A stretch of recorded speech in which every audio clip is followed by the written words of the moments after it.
In the beginning, God created the heavens and the earth. Now the earth was formless and empty. Darkness was over the surface of the deep, and the Spirit of God was hovering over the waters. And God said, "Let there be light." And there was light. God saw that the light was good, and He separated the light from the darkness. God called the light day, and the darkness He called night. And there was evening, and there was morning, the first day. And God said, "Let there be an expanse between the waters to separate water from water." So God made the expanse and separated the water under the expanse from the water above it. And it was so. God called the expanse sky. And there was evening, and there was morning, the second day. And God said, "Let the water under the sky be gathered to one place, and let dry ground appear." And it was so. God called the ground land, and the gathered waters He called seas. And God saw that it was good. Then God said, "Let the land produce vegetation, seed-bearing plants and trees on the land that bear fruit with seed in it, according to their various kinds." And it was so. The land produced vegetation, plants bearing seed according to their kinds, and trees bearing fruit with seed in it, according to their kinds. And God saw that it was good. And there was evening, and there was morning, the third day. And God said, "Let there be lights in the expanse of the sky to separate the day from the night, and let them serve as signs to mark seasons and days and years. And let them be lights in the expanse of the sky to give light on the earth." And it was so. God made two great lights, the greater light to govern the day, and the lesser light to govern the night.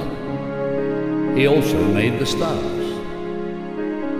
God set them in the expanse of the sky to give light on the earth, to govern the day and the night, and to separate light from darkness.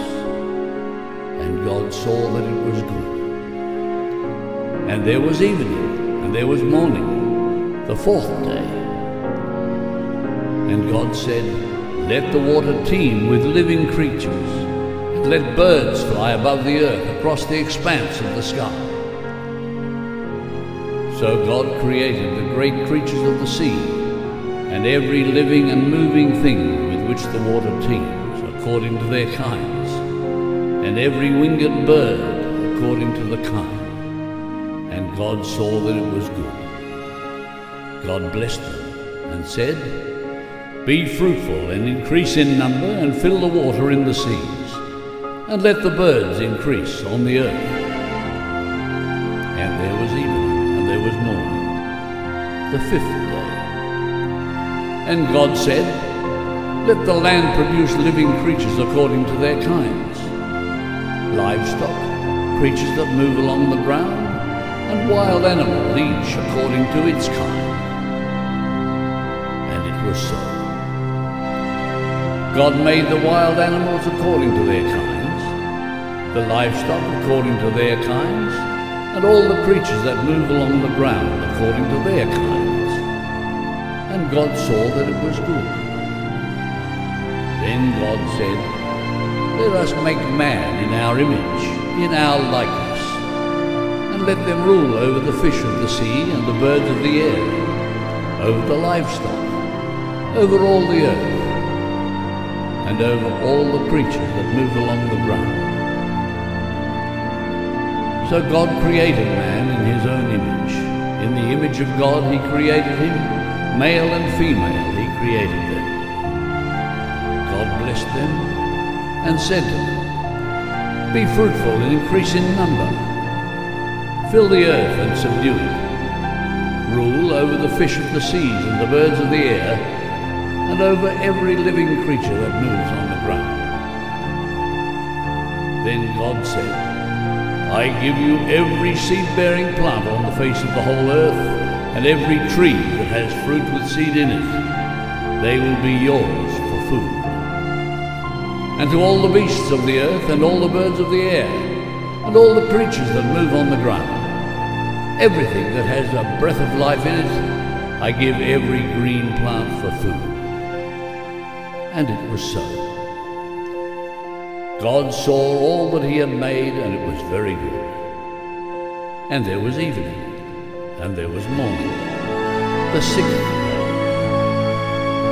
Thus the heavens and the earth were completed in all their vast array.